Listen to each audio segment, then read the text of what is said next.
Bonsoir à tous et bienvenue. Tout de suite, les principaux titres. En France, après 48 heures de traque et de course folle, les frères Kouachi, les deux principaux suspects de l'attentat contre Charlie Hebdo, sont finalement neutralisés.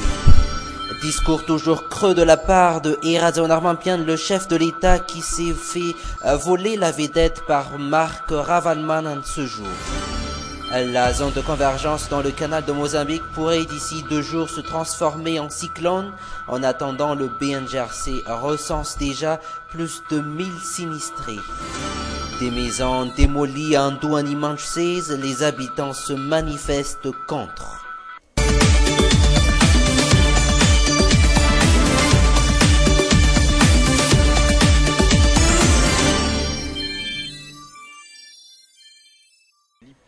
Direction tout de suite Dammartin en Goële en France. Selon les dernières informations, les principaux suspects de l'attaque contre Charlie Hebdo, les frères Kouachi, seraient tués lors d'un assaut il y a juste quelques heures. Au même moment, les preneurs d'otages dans l'épicerie juive du 12e arrondissement de Paris a été également neutralisé.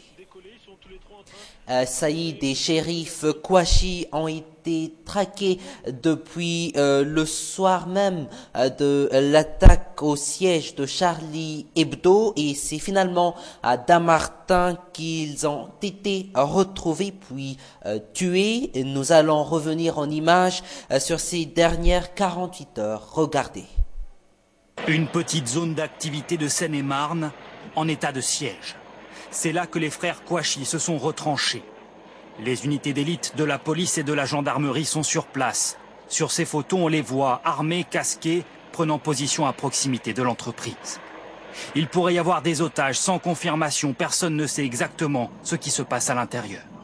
Dans le ciel, une demi-douzaine d'hélicoptères, des super pumas de l'armée de terre, ou comme ici, les tireurs d'élite de la gendarmerie qui en permanence gardent le bâtiment dans leur viseur.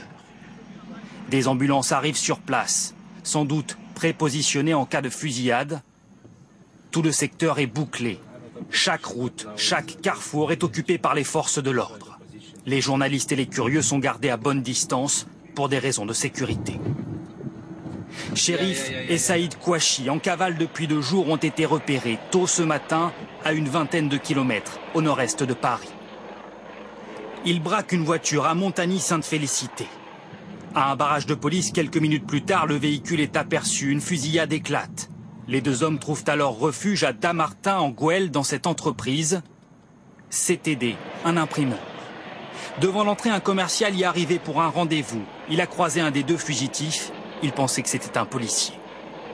Lorsque je suis arrivé, mon client est sorti avec une personne armée qui s'est présentée de la police. Mon client m'a demandé de partir, donc je suis parti.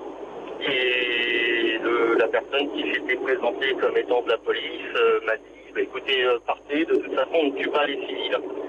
C'est ce qui m'a énormément interpellé et j'ai décidé dans la foulée d'appeler la police. Dans quel état êtes-vous Vous avez croisé les terroristes?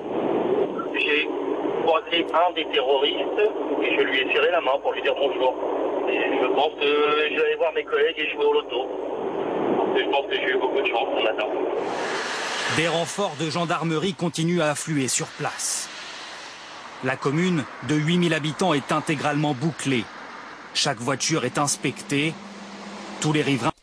La transformation de la zone de convergence intertropicale dans le canal de Mozambique en cyclone d'ici 2 à 3 jours est à craindre, annonce le service de la météorologie. En attendant, le Bureau national de gestion des risques de catastrophes recense déjà des milliers de sinistrés à cause des pluies abondantes ces derniers temps. Les détails dans ce reportage d'Aris Ariel sur les images de Yves Janel. La tombée incessante de la pluie ces derniers jours fait déjà des milliers de sans-abri. Les habitants environnant la rivière de Sisson d'Anouzat sont les principaux concernés. Le BNGRC est de ce fait venu en aide à ces sinistrés. efa misy réponse ataon'ny BNGRC, efa misy camion roa any zao Le BNGRC a déjà apporté des réponses aux sinistrés. De camions transportant des riz et des tentes sont déjà en route. Aussi, nous réfléchissons déjà à une politique de résilience.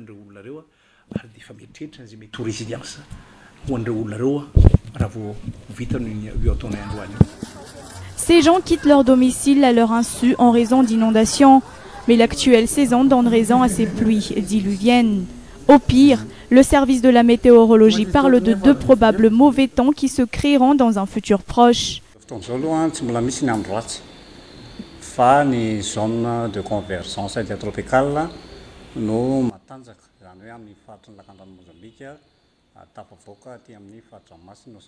Pour l'instant, aucun cyclone n'a signalé.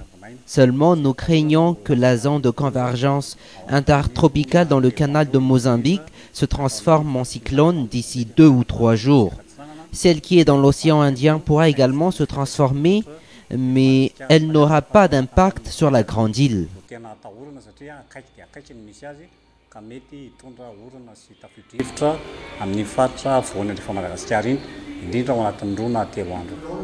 Ces sinistrés vivront d'inimaginables inondations si jamais ces 2 mauvais temps environnant les côtes de la grande île virent au cyclone. Les bas quartiers de la capitale risquent l'inondation torrentielle. Aucun grand projet pour 2015. Erazon Armampian continue les discours creux à l'occasion de la présentation des vœux à Yavlou. Ce matin, le chef de l'État n'a fait que rappeler ses promesses de campagne, lutte contre la corruption ou contre l'insécurité. À presque 1 an au pouvoir, le président de la République se comporte toujours comme en période de campagne. Il a annoncé une hausse de 7% au salaire des fonctionnaires. Je vous propose d'écouter un extrait du discours présidentiel sur les images d'Onzar Rangiantsu. 2015 sera l'année de l'édification des piliers des travaux de développement. Le chantier de la réconciliation nationale prend une place cardinale et son succès est nécessaire à bien des égards à la sérénité de la vie de la nation. J'y attache, je le dis, une profonde conviction. Je voudrais aussi vous dire que le pays dispose maintenant d'un plan national de développement qui reste toujours perfectible. Ambitieux mais réaliste sont les objectifs que nous sommes fixés dans le cadre de ce plan. Et les fondements de la réussite de ces objectifs reposent d'abord et avant tout sur la mise en œuvre d'un vaste programme de réformes qui a déjà démarré dès la fin de l'année dernière et qui vont encore s'intensifier au cours de cette année. Revenons maintenant à la cérémonie proprement dite de présentation de vœux. Si Erazon Armampian n'a pas réussi son projet de réconciliation avant l'heure, Marc Ravalman, lui, il a pu retourner au palais d'État d'Yavlou et a pu voler également la vedette aux locataires du palais d'État d'Yavlou. Nandiana Radjansan sur les images d'Onzar Rangiantsu. Il a voulu comme tremplin pour montrer à ses invités qu'il est le seul à diriger la réconciliation nationale. Seulement, le siège du couple Albert Zaf a été vide, de même pour Angemial Radzuil qui n'ont pas répondu à l'invitation. La star de cette journée reste le couple Ravalman qui a détrôné Erevoin Erazon Armampian, les hôtes de la cérémonie. L'ancien exilé d'Afrique du Sud a pu rejoindre Yavlou, son bureau d'avant 2009, puis serrer la main de l'actuel chef de l'État et celle de Didier Ratsirek, son rival de 2001. Des invités de marque pourtant privés d'intervention médiatique. Ils sont 1700 à y être conviés, corps diplomatiques et consulaires, membres du gouvernement et hauts fonctionnaires, parlementaires ou encore les politiciens, Adzonjien Narvel ou Camille Vital. La présence des chefs d'église du FFKM a été également remarquée.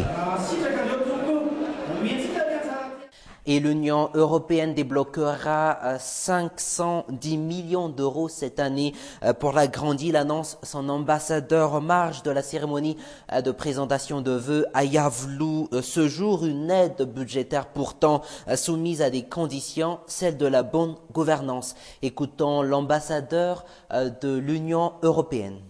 Je pense que le plus important, c'est d'avoir une détermination, une volonté politique, de continuer à travailler dans le sens.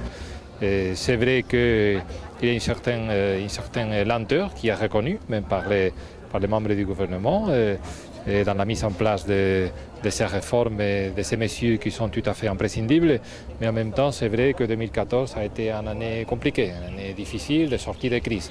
On espère qu'en 2015, il y aura un coup d'accélérateur pour tous ces chantiers de travail.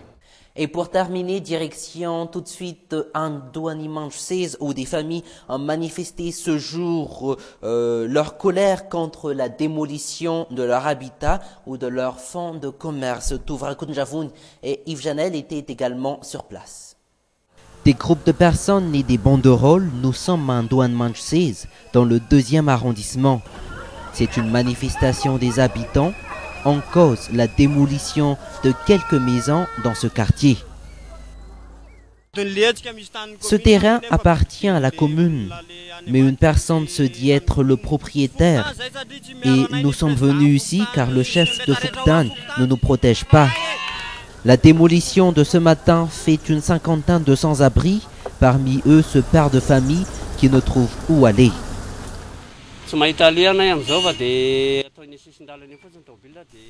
Je ne sais pas où aller.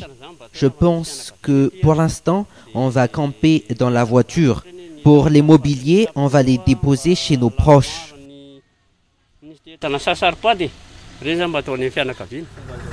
Avec cette nouvelle démolition, le régime actuel fera ainsi un record en termes de délogement et de démolition. Merci de votre attention. Prochain rendez-vous demain à la même heure. Excellente soirée en compagnie de Viva. Au revoir.